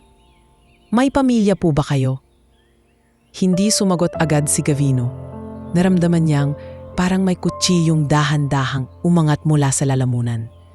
Pero hindi siya umiwas. Umiling siya ng marahan. Wala na. Napayuko si Elian. Pasensya na po. Hindi mo kasalanan, sagot ni Gavino. Pero salamat dahil hindi ka natakot lumapit. Kahimik ulit. Maraming katahimikan sa gabing iyon, pero hindi na ito pareho ng katahimikan kahapon. Mas magaan, nilabas ni Gavino ang isang lumang panyo sa backpack niya at inabot kay Elian. May sugat ka sa tuhod, sabi niya, napansin ang gasgas sa binti ng bata. Punasan mo. Ah, maliip lang po to, sabi ni Elian, pero tinanggap niya pa rin. Salamat po. Sa di kalayuan, si Mang Oka nakasandal sa tricycle, napangiti sa tagpong iyon. Hindi niya alam kung anong relasyon ng dalawa, pero alam niyang bihiras ang ganitong eksena sa kalsada. Pag-uwi ni Elian at Kiko ng gabing iyon, may bagong binhi sa loob ni Gavino. Hindi pa niya alam ang pangalan nito, Pero alam niya ang pakiramdam. Parang may dahilan ulit na sumilip. Kinabukasan, sa Quiapo, habang nagbebenta si Elian ng sampagita, may isang lalaking biglang tumigil sa harap niya. Simple ang damit, hoodie at cap pa rin, pero may kakaibang tindig. Hindi ito tindig ng tambay o lasing. Tindig ito ng taong sanay tumayo sa mundo, pero piniling yumuko para makita ka. Elian, tawag niya. Nagulat si Elian. Kuya, nandito po kayo? Tumango si Gavino. Sandali lang, gusto kitang makausap. Napatingin si Narda Villacorte mula sa bangkito. Elian, kilala mo yan? Opo, Nay, siya po yung pulubi sa Roxas. Hindi niya alam kung tama ba ang pagtawag, pero yun ang alam niya. Napalunok si Narda, tila may kutob. Mag-ingat ka, anak. Opo. Lumayo sila ng ilang hakbang sa gilid para hindi masyadong mapansin. Hindi ako pwedeng magtagal, sabi ni Gavino. Pero gusto kong malaman kung saan ka nakatira. Nanlamig ang batok ni Elian. Sa bodega po sa Tondo. Wala ka bang kasama? Kamag-anak? Wala po. Matapat pa rin si Elian. Si Kiko lang po kasama ko minsan. Kaibigan ko. Tumango si Gavino na parang may binubuo sa isip. May gusto akong ialok sa'yo. Hindi pera ha. Trabaho. Simple lang. Tulong sa pagbubuhat at pag-aayos ng ganit. Kapalit. Pagkain araw-araw. At may lugar kang pwedeng maliguan kapag kailangan. Naguluhan si Elian. Bakit po? Para saan po? Hindi inamin ni Gavino ang totoong dahilan. Hindi pa. Hindi niya alam kung handa na siya. Kaya pinili niyang manatili sa papel niya bilang pulubing may kakaibang hangarin. Kasi ayoko na mag-isa rin, sagot niya, simpleng totoo. At ikaw, mukhang marunong kang magtrabaho ng tapat. Narinig ni Elian ang boses ni Ma'am Rhea sa isip niya. Hindi lahat ng pulubi ay masama. Narinig din niya ang banta ni Balya. Ngunit sa mata ng lalaking ito, wala siyang nakitang panlilinlang. Lungkot lang at pagod. At isang uri ng pag-asa na pareho nilang hindi kabisado. Opo, sagot ni Elian sa wakas. Pwede po akong tumulong. Sa likod ng kanyang ulo, biglang may tumawag. Elian, si Kiko iyon, tumatakbo papalapit. Nang makita ang lalaki, bahagyang umatras ang bata. Kuya, sino yan? Kaibigan, sagot ni Elian. Hinahaplos ang balikat niya. Hindi siya masama. Tumitig si Kiko kay Gavino, parang sinusukat sa mata niya kung totoo ang sinasabi ni Kuya. Pagkatapos, tumango siya ng dahan-dahan. Okay po. Malayo sa kanila, sa kanto, may matang nagmamasid. Si Balya, nakasandal sa pader, naninigas ang panga. Nakita niya ang lalaki, nakita niya si Elian. At nakita niyang tila may bagong mundo na lumalapit sa batang ayaw magpasakop sa kanya. At sa gitna ng Quiapo, nagsimula ang lihim na pagsubok ni Gavino. Hindi lamang para kay Elian, kundi para sa sarili niyang puso. Hindi pa niya sinasabi kung sino siya. Hindi pa niya tinatawag na anak ang bata. Pero may tahimik na desisyon nang dahan-dahang umuusbong. Susubukan niyang kilalanin ang batang ito sa araw-araw, sa maliliit na kilos, sa tunay na pagkatao. At si Elian, kahit hindi niya alam kung saan hahantong ang paglapit na iyon, ay sumabay. Dala ang pananalig na minsan, ang kabutihang ibinibigay mo ay bumabalik sa anyong hindi mo inaasahan. Hindi agad nagtitiwala si Elian sa mga alok. Kahit gaano pa kabait ang dating, sanay siyang may kapalit ang bawat tulong. Pero sa mga sumunod na araw, may kakaibang ritmo ang paglapit ni Gavino. Hindi siya nagmamadali. Hindi naninigaw, at higit sa lahat, hindi niya sinusukat si Elian sa barya o utang na loob. Una nilang trabaho ay simple lang. Sa umaga, pupunta si Gavino sa Quiapo, sa lugar kung saan nagtitinda si Elian ng sampagita. Minsan, dala niya ang 2 supot ng lumang damit at ilang gamit na kailangan daw niyang ayusin at ibenta sa magkaibang lugar. Hindi niya sinasabi kung saan niya nanggagaling ang mga iyon. Ang sabi lang niya, may mga gamit akong di na kailangan. Kung maayos natin, may pagkakakitaan. Kuya, siguradong okay lang to? Tanong ni Elian sa unang araw habang binubuhat nila ang isang sako ng lumang daryo sa gilid ng simbahan. Tumango si Gavino, nakatingin sa kalsada. Oo, hindi kita ilalagay sa alanganin. Tahimik si Elian. Nasanay siyang takinggan ang tono at sa tonong iyon, walang pambubudol, may pagod lang at panakong walang ingay. Sa dulo ng umagang iyon, hinila sila ng init papunta sa isang maliit na paupahang unit sa Malate. Hindi ito kondo o bahay na may gate. Isang lumang apartment building lang, 4 na palapag, may makitid na hagdan at amoy pintura sa koridor. Pero para kay Elian, sapat na ang pinto na walang sumisigaw sa kanya. Dito muna tayo, sabi ni Gavino habang binubuksan ang unit. Pagpasok ni Elian, napaatras siya sa gulat. Maliit lang ang lugar. Isang kama, isang mesa, isang electric fan, at kusinang may kalan. Pero malinis, tahimik, at may bintanang may kurtina. Tila may ibang planeta siyang napasukan. Kuya, dito po kayo nakitira? Tanong niya, mainat. Paminsan-minsan, sagot ni Gavino. Kapag kailangan ko ng tahimik, hindi na siya nagdagdag pa. Pero ramdam ni Elian yung bigat ng salitang iniwan sa hangin. May lumabas mula sa maliit na kwarto. Babaeng nasa late 30s, naka-ponytail, may apron at mabait ang muka. Si Ate Chona Bernabe, caretaker ng unit, na parang sanay mag-alaga ng taong pagod. Ay, siya ba yung bata? Tanong ni Ate Chona kay Gavino. Oo, Ate Chona, si Elian. Tumingin si Gavino sa bata. Si Ate Chona ang tumutulong maglinis dito. Mabait yan. Ngumiti si Ate Chona kay Elian. Hello, Elian. Kumain ka na ba? Umiling si Elian. Biglang nahiyang sumagot. Halika, may lugaw akong niluto. Mainit pa. Tapos, kung gusto mo, may banyo sa likod. Pwede kang maligo. May sabon at tuwalya dito. Parang hindi makapaniwala si Elian. Napatitig siya kay Gavino. Parang nag-aantay ng pero. Pero wala. Kuya, okay lang po talaga? Mahina niyang tanong. Okay na okay, sagot ni Gavino. Huwag kang mahiya. Hindi ka bisita rito na i-judge. Tao ka. Sa banyo, matagal siyang nakatayo sa ilalim ng malamig na tubig. Hindi niya maalala kailan huling beses siyang naligo nang hindi nagmamadali o nakatingin sa likod. Paglabas niya, nakasuot siya ng malinis na t-shirt na bigay ni Ate Chona. Hindi bago, pero presko at walang amoy ng kalsada. Bumigat ang dibdib niya sa isang kakaibang paraan. Parang gusto niyang umiyak, pero hindi niya alam kung bakit. Pag-upo niya sa mesa, kumakain na si Gavino ng tahimik. Hindi siya tumitingin sa bata na parang bantay. Tumitingin siya na parang kasama. Masarap po, bulong ni Elian habang nilalagyan ng konting asin ang lugaw. Good, sabi ni Gavino. Kailangan mo ng lakas. Maya-maya, kumatok si Gavino sa mesa, parang may naalala. Elian, may dala akong papel. Inilabas niya ang folder na mukhang bago.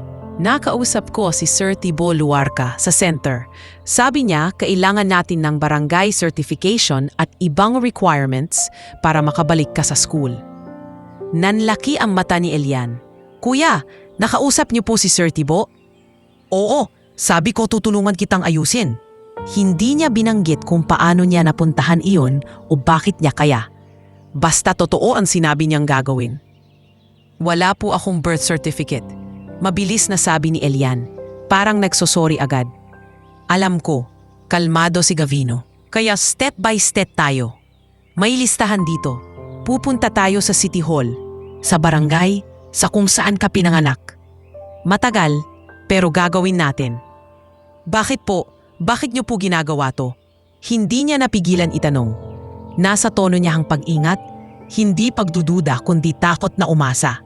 Hindi agad sumagot si Gavino. Nagsandig siya, tumingin sa bintana, kasi may mga pagkakataon na may nakikita kang tao na parang hindi mo pwedeng pabayaan.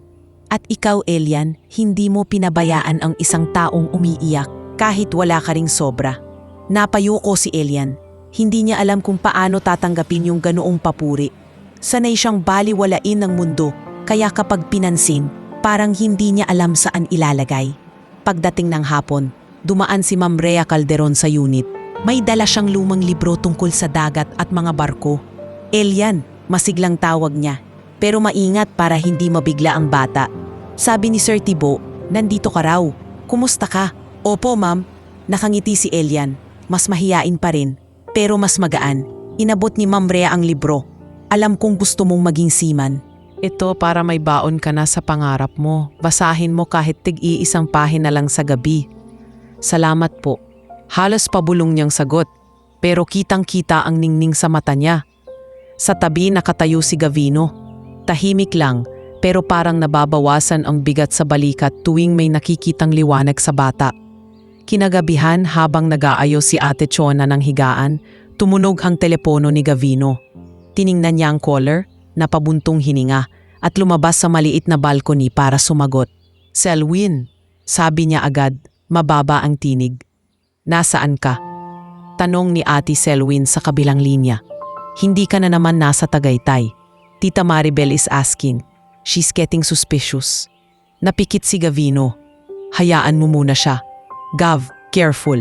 Kapag may naramdaman niyang plano ka tungkol sa mana, gagawa yan ng gulo. Hindi to tungkol sa mana, matigas na sagot ni Gavino, pero hindi galit. Tungkol to sa buhay. Buhay? Ulit ni Selwyn, nalito. Selwyn, huminga ng malalim si Gavino. May bata akong nakilala. Elian, ulila, mabuting bata. Hindi ko pa sinasabi sa kanya kung sino ako, pero gusto kong ampunin. Natahimik si Selwyn sandali. Tapos marahan siyang nagsalita. Parang pinipili ang bawat salita. Sigurado ka na ba? Hindi pa lahat, amin ni Gavino. Pero malinaw sa akin na hindi ko na kayang bumalik sa dati ng walang dahilan. At siya, parang dahilan. Okay, sabi ni Selwyn sa wakas. Kung yan ang gusto mo, tutulungan kita. Pero may proseso, Gav. At may lalaban. Alam ko, napatingin siya sa loob ng unit kung saan naroon si Elian. Hawak ang libro. Nakikinig kay Ma'am Rhea na nagtuturo ng simpleng trivia sa dagat. Pero lalaban din ako. Pagbalik ni Gavino sa loob, nakita niyang nakaupo si Elian sa kama. Maingat na tinatago ang libro sa tabi ng unan, parang kayamanan. Si Kiko naman, nasa lapag, kumakain ng tinapay na bigay ni Ate Chona. Nangingiti sa TV na nakamute. Kuya Gav, tawag ni Kiko. Bahagyang napalapit ang loob. Pwede po ba ako dito minsan? Tiningnan ni Gavino ang bata. Pwede, basta kasama mo si Elian. Natuwa si Kiko, parang kiniliti ang puso. Yes, nang lumalim ang gabi, umuwi na si Ma'am Rhea. Si Kiko natulog sa banig sa sahig. Yakap ang maliit niyang bag. Si Elian nasa kama, nakahiga ng tuwid, parang takot masanay sa lambot. Kuya, bulong ni Elian kay Gavino na nag-aayos ng upuan sa tabi ng mesa. Salamat po. Hindi ko po alam kung paano bayaran to. Umupo si Gavino sa gilid ng kama, hindi masyadong malapit, pero sapat para maramdaman ng bata na hindi siya nag-iisa. Hindi mo kailangang bayaran, Elian. Ang kailangan mo lang, manatiling ikaw, yung batang hindi nagpapatangay ng masama. Tumango si Elian, mabilis na pinunasan ang mata na biglang uminit. Opo, matulog ka na, sabi ni Gavino. Pagpikit ni Elian, pinakinggan niya ang electric fan, ang malayong ingay ng kalsada at ang unang gabing hindi siya nag-aabang nagsuntok o sigaw. Sa loob ng maliit na apartment sa Malate, may batang ulila na unang beses nakatulog na may kumot, unan at isang tahimik na pangakong hindi na siya palaging mag-iisa. Hindi napansin ni Elian kung kailan siya nagsimulang masanay sa umaga ng Malate. Sa unang linggo, lagi siyang nagigising na parang may hahablot sa kanya pabalik sa bodega. Pero habang tumatagal, unti-unti niyang natututunan ang bagong tunog ng araw. Hindi sigaw ng lasing sa kanto, kundi kalansing ng kutsara ni Ate Chona sa kusina. Mahinang preno ng jeep sa labas at boses ni Gavino na hindi nauubos ang pasensya kahit paulit-ulit ang tanong niya. Bangon na, Elian. Marahang tawag ni Ate Chona isang umaga. Kumakatok sa pinto. May lugaw na. Tapos may lakad kayo ni Kuya Gav. Opo ate, sagot ni Elian. Nakaupo na agad sa kama. Kahit lutang pa ang mata, may eagerness na sa kilos niya.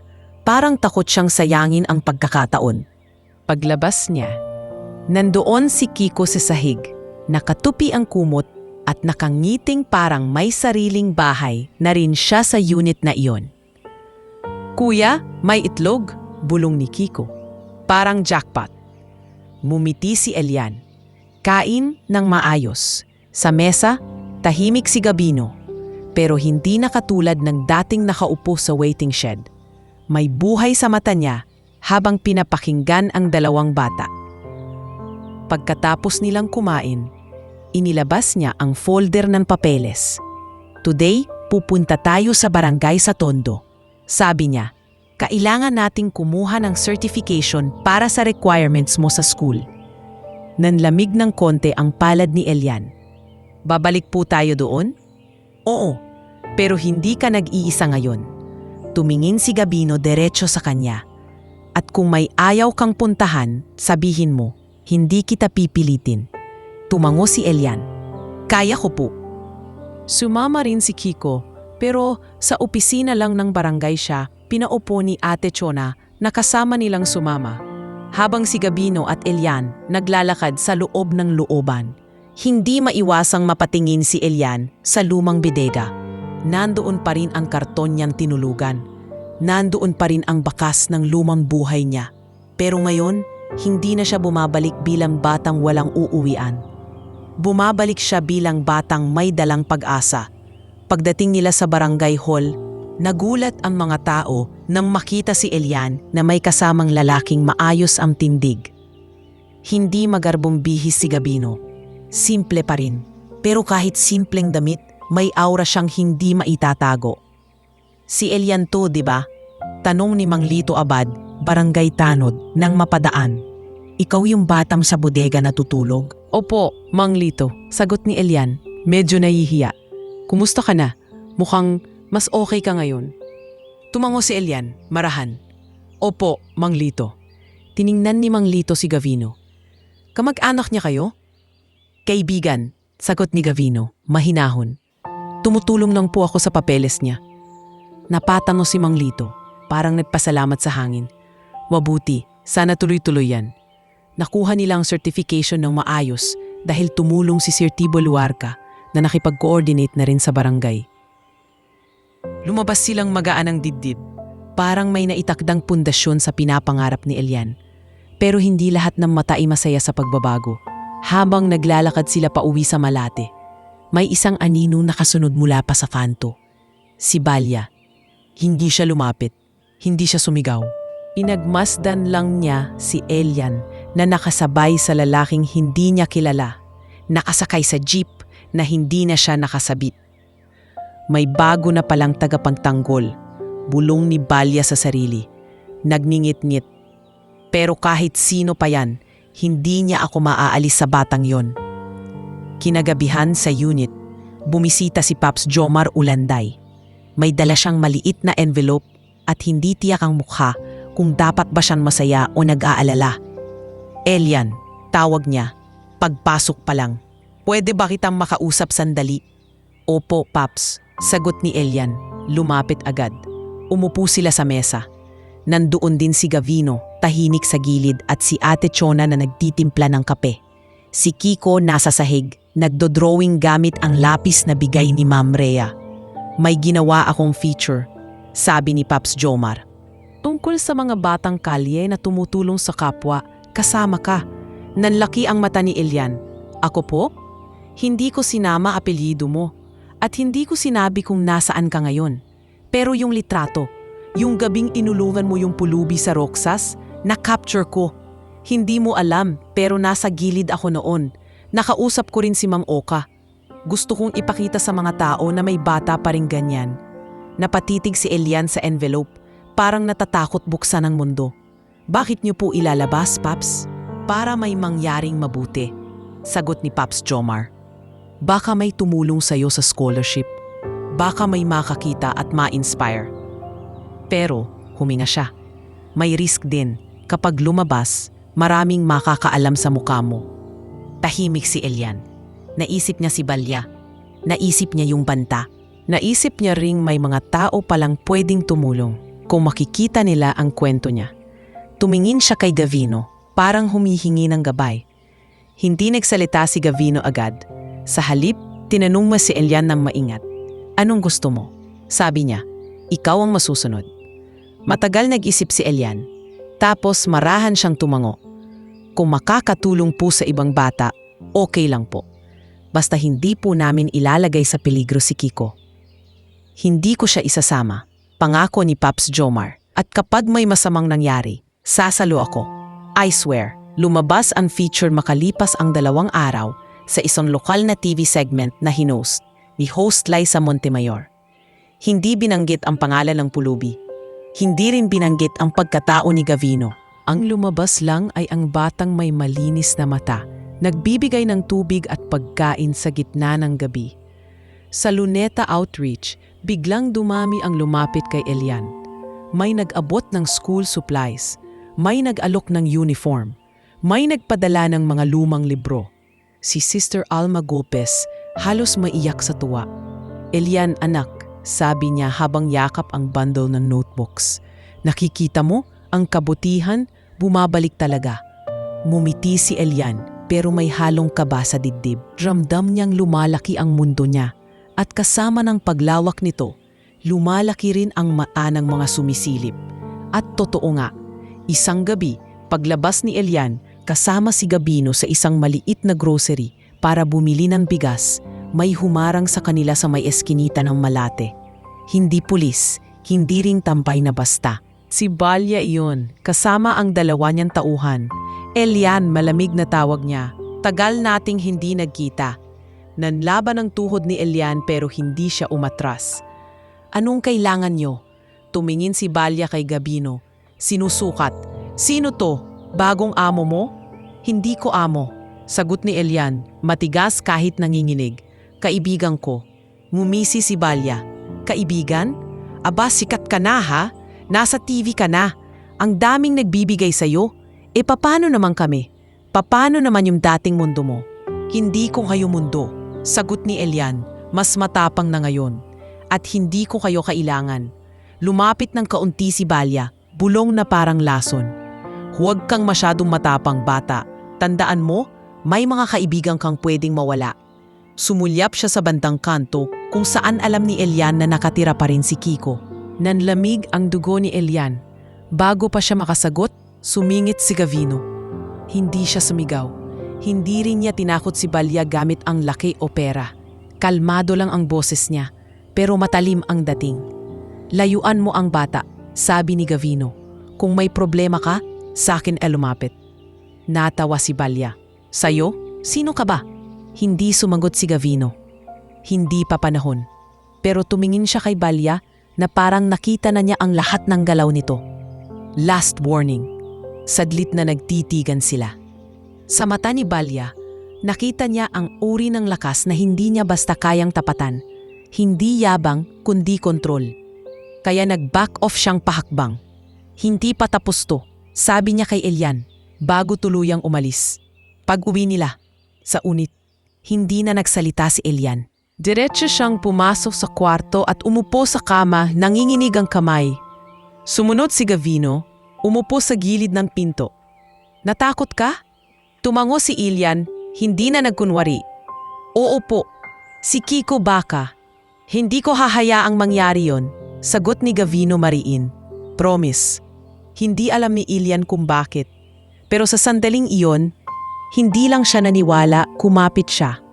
Sa sala, si Ate Cho na nakapulupot ang dasal sa bibig habang tinatawagan si Miss Trixie Lontok sa DSWD. Nag-aayos na ng mga hakbang para mas maprotektahan si Elian at si Kiko. Si Kiko naman hindi alam ang buong nangyari pero naramdaman niya ang bigat. Lumapit siya kay Elian, mahinang tanong, Kuya, okay ka lang?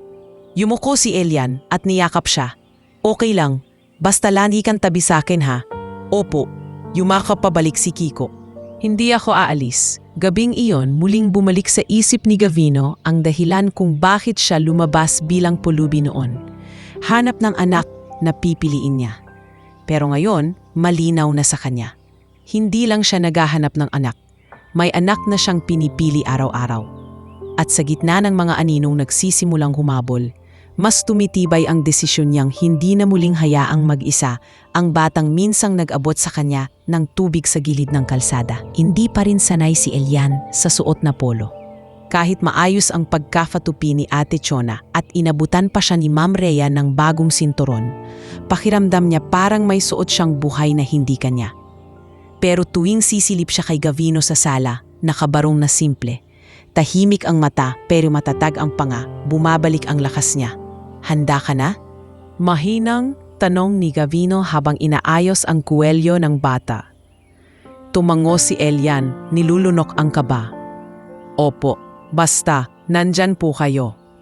Nandito lang ako. Pinisil ni Gavino ang balikat niya. Kahit anong mangyari. Sa labas, naghihintay si ate ni Selwyn Pacheco sa sasakyan. Bitbit ang makapal na folder na parang buong mundo ang laman.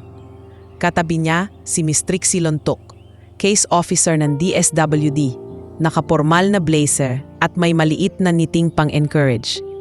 Let's go, sabi ni Selwyn. Waaga ang hearing. Ayokong malay tayo sa judge. Pagdating nila sa family court sa Manila, masikip at mainit ang hallway. May mga iyak ng bata, may mag-asawang nagbubulungan, may social worker na nagmamadali sa papel. Para kay Elian, parang ibang universo na naman, unibersong may pinto at upuan at batas. Sa loob ng courtroom, nakaupo na si Judge Ramona Exconde. Hindi siya yung tipo ng hukom na nakakatakot dahil sa sigaw. Nakakatakot siya dahil sa katahimikan ng tingin. Parang kaya niyang makita ang katotohanan kahit hindi mo sabihin. Case for adoption, Gavino Alcaraz and minor Elian Navarro. Basang malakas ng clerk. Lumapit sila sa harap. Hawak ni Gavino ang kamay ni Elian. Hindi mahigpit na parang pagmamay-ari, kundi steady na parang gabay. Mr. Alcaraz, wika ni Judge Ramona. You understand that adoption is permanent. This is not charity. This is parenthood. Opo, Your Honor, sagot ni Gavino diretso. Naunawaan ko po. Pagtingin ni Judge Ramona kay Elian, bahagyang lumambot ang kanyang tono. Elian, you can speak in Filipino. Naintindihan mo ba kung bakit tayo nandito? Opo. Huminga ng malalim si Elian. Para po, maging anak po ako ni Kuya Gavino. Hindi ka pinipilit? Umiling siya. Hindi po. Bago pa magpatuloy, bumukas ang pinto sa likod at pumasok si Tita Maribel Aliña na parang may sariling hangin. Kasunod niya si Carmela Aliña, naka-cream blazer, matalim ang lipstick at mas matalim ang tingin. Pareho silang may dalang abogado, pero mas dala nila ang galit. Your Honor, mataas ang boses ni Tita Maribel kahit pinipigilan ng clerk. We are here to oppose this adoption. Nagsalubong ang tingin ni Gavino at ni Selwyn. Hindi na sila nagulat. Inaasahan na nila. Proceed. Sabi ni Judge Ramona, walang emosyon. Lumapit ang abogado ng Aliña family. Your Honor, Mr. Alcaraz is not in a stable state. He has documented depression. He is making impulsive decisions because of grief. This child may be used as a replacement rather than loved as a person. Napapikit si Gavino. Sa gilid, nakita ni Elian na kumuyom ang kamay nito, pero hindi siya umiwas sa tingin ng hukom. Suminit si Carmela, hindi na napigilan ang sarili. At saka, Your Honor, biglaan lang to. Viral yung bata, tapos biglang aampunin. Baka publicity, baka awa lang. Paano kung nagsawa na siya? Carmela, mahinang saway ng abogado niya, pero huli na. Tumayo si Selwyn, kalmado pero matalim. Your Honor, objection. Speculation and character attack. We have DSWD reports indicating Mr. Alcaraz has complied with counseling and has shown consistent caregiving for months. Tumango ang hukom. Noted, Mrs. Aliña. Miss Aliña, you may present evidence, not assumptions. Nang tawagan sa witness stand si Tita Maribel, inuungkat niya ang lahat ng sugat na kaya niyang hagilapin.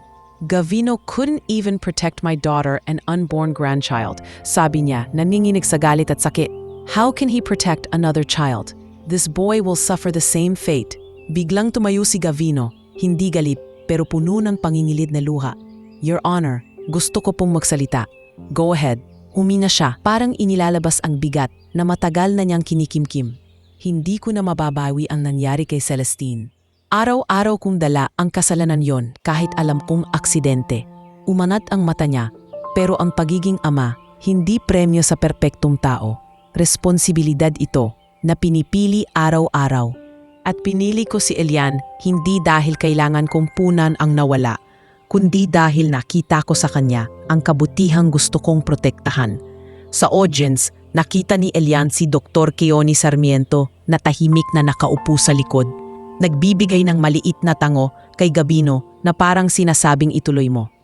Mr. Alcaraz, tanong ni Judge Ramona, are you prepared for the child's needs? Education, healthcare, emotional support. Opo, Your Honor. Hindi lang po ako prepared. Handang-handa po akong matuto araw-araw kung paano maging ama. Tumahimik ang korte sa bigat ng tinig niya. Tapos, si Elian naman ang pinatawag sa stand. Elian, malumanay ang hukom. Why do you want to be adopted by Mr. Alcaraz?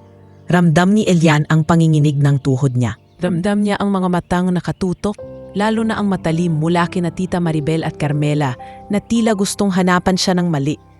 Pero naalala niya ang waiting shed, ang kumot, ang unang gabing may unan, ang kamay na hindi niya kailanman naramdaman dati. Your Honor, nagsimula siya. Malinaw ang boses kahit nanginginig ang dibdib. Dati po, wala po akong uuwian. Natutulog po ako sa bodega. Tapos, kapag umiiyak po ako, walang nakikinig. Napasinghot si Ma'am Rhea sa upuan. Pinipigilan ang luha. Tapos po, nakita ko po si Kuya Gabino sa kalsada. Umiiyak po siya. Binibigyan ko lang po siya ng tubig at pagkain kasi alam ko po yung pakiramdam. Napalunok si Elian, kumingala sa hukom. Hindi po niya ako binili. Hindi po niya ako ginamit. Inili po niya ako kahit wala po akong maibigay sa kanya. Natahimik ang lahat, kahit si Carmela napababa ang tingin, saglit. Do you feel safe with him? Tanong ng hukom. Opo. Tumango si Elian, mariin. At gusto ko pong maging mabuting anak. Hindi dahil utang ko, kundi dahil mahal ko po siya. Hindi na napigilan ni Gavino ang luha. Yumuko siya, nakapikit. Parang unang beses ulit niyang hinayaang gumaan ang dibdib sa harap ng tao. Sa gitna ng hearing, biglang may pagkatok sa pinto. Umasok ang isang pulis at lumapit sa clerk. May hawak na papeles. Kumalat ang buluman sa loob, pero pinayapa ng hukom. Attorney Selwyn, sambit ng clerk matapos basahin. There is an urgent update from precinct. Tumayo si Selwyn, kinuha ang papel at bahagyang nanlaki ang mata. Tumingin siya kay Gavino, saka sa hukom. Your Honor, may report po of arrest related to this case. Berto Balya Magsino and 2 associates were apprehended minutes ago for attempted kidnapping of minor Kiko Dalanon, a close companion of Elian. May sumabog na ingay sa loob ng courtroom, gulat, bulong-bulungan, halos sigaw. Order! Mariing utos ni Judge Ramona. Tumayo ang pulis. Your Honor, we have a witness, Junjun Salazar, who identified the suspects. The attempt occurred near Baseco compound. The child is safe, under barangay protection.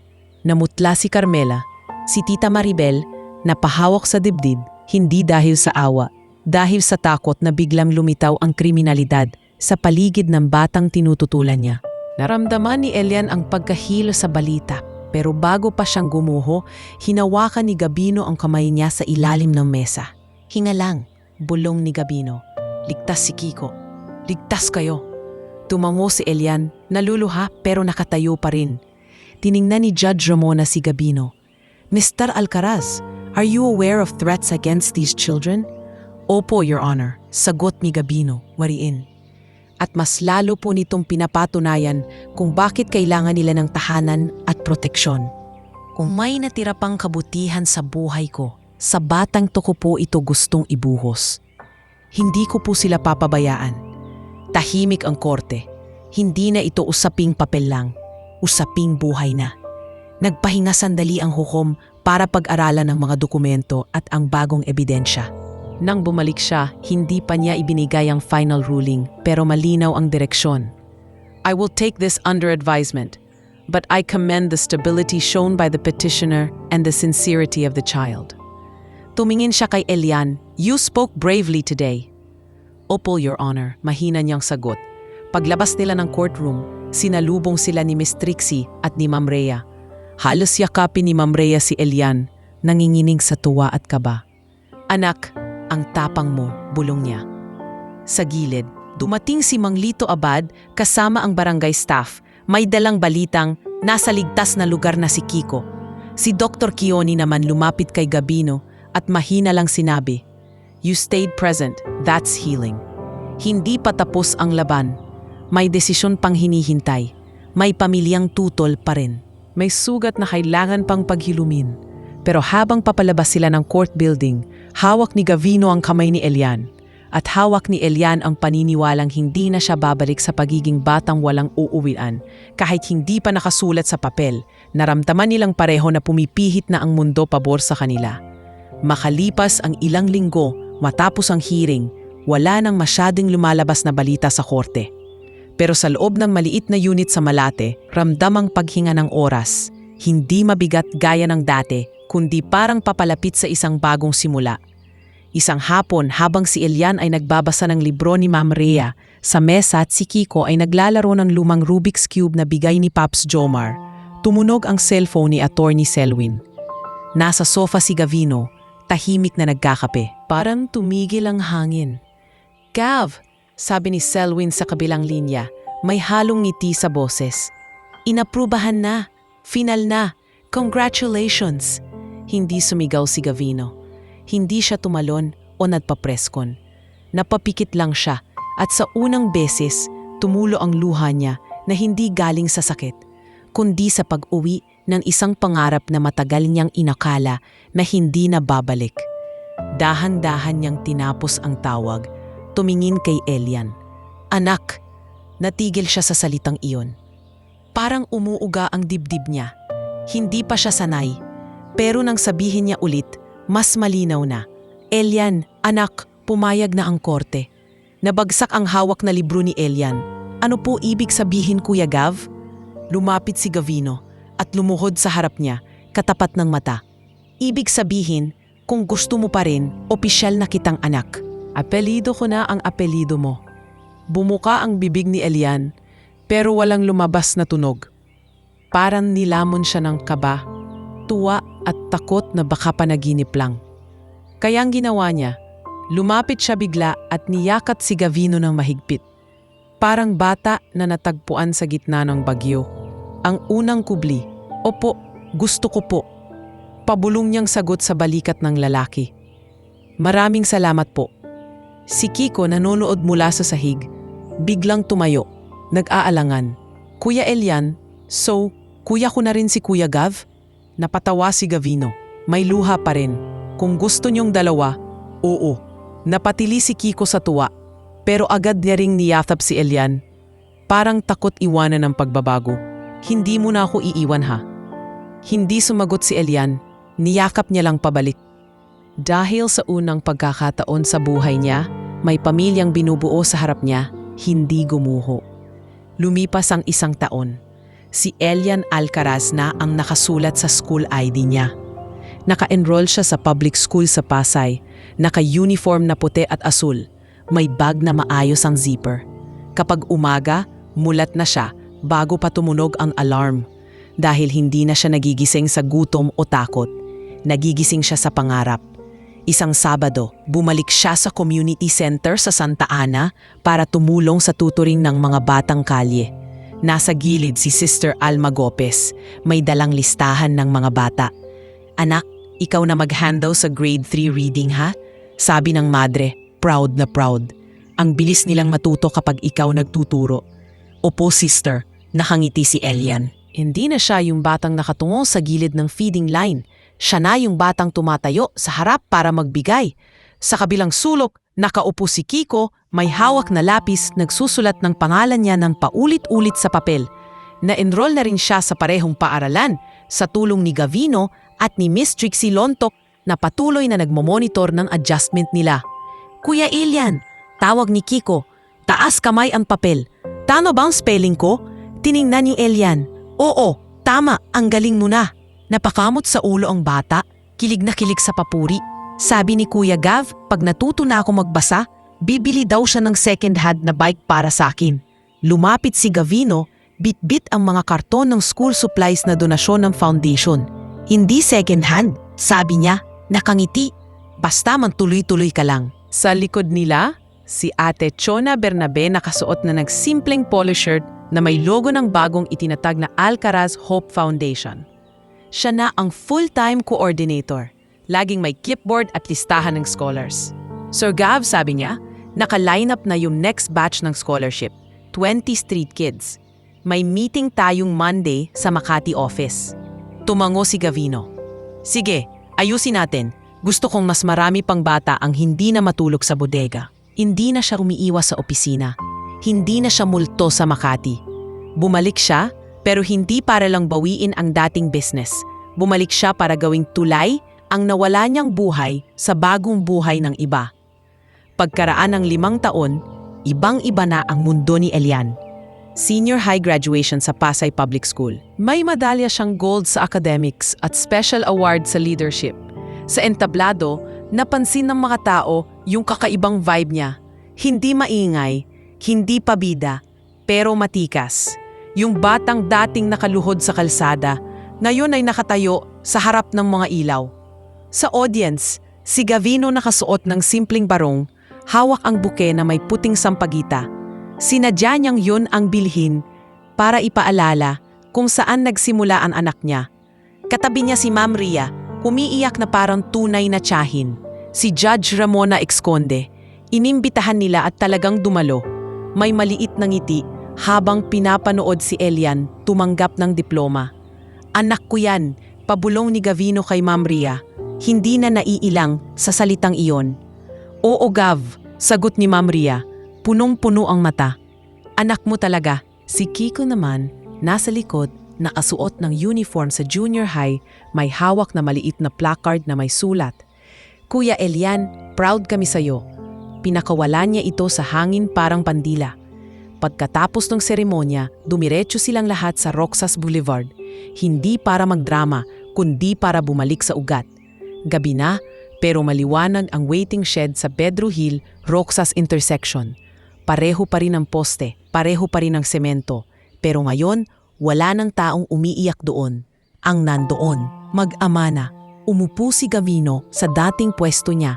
Si Elian, umupo sa tabi, hawak ang 2 bote ng tubig at ilang tinapay na galing sa outreach ng foundation.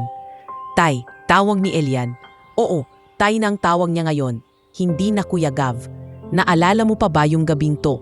Mumiti si Gavino, nakatingala sa ilaw. Hindi ko makakalimutan kahit anong mangyari. Tay, kung hindi mo ka nakita sa Quiapo, kung hindi ako lumapit dito, ano kaya ako ngayon? Huminga si Gavino. Baka kung nasaan ka man, Elian, mabuti ka pa rin, kasi ganyan ka. Tumingin siya sa anak niya, pero salamat at pinili mo rin akong tulungan noon. Tahimik sila saglit. May dumaan na batang kalye, nasa 10 taong gulang, payat, madumi ang paa. Nakatingin sa tinapay na para bang hindi niya alam kung may karapatan siyang lumapit. Tumayo si Elian, lumapit ng marahan, kaparehong-kapareho ng ginawa niya noon. Inabot niya ang bote ng tubig at tinapay. O kumain ka muna. Sabi niya, banayad, mainit pa yan. Nagulat ang bata. Kuya, bakit mo binibigyan? Mumiti si Elian, kasi alam ko pakiramdam na gutom. At ayok kong isipin mong wala kang kasama. Sa likod, tumayo rin si Gavino. Pinapanood ang eksena na parang nanonood ng sariling paggaling. Lumapit siya kay Elian. Hinawakan ang balikat nito. Dito tayo nagsimula, bulong niya. Tumango si Elian, nakatingin sa batang kumakain na. Dito rin tayo magpapatuloy tumulong. Sa di kalayuan, si Paps Jomar Ulanday muling nagtaas ng kamera. Hindi na ito litrato ng lungkot gaya ng dati. Litrato na ito ng pag-asa.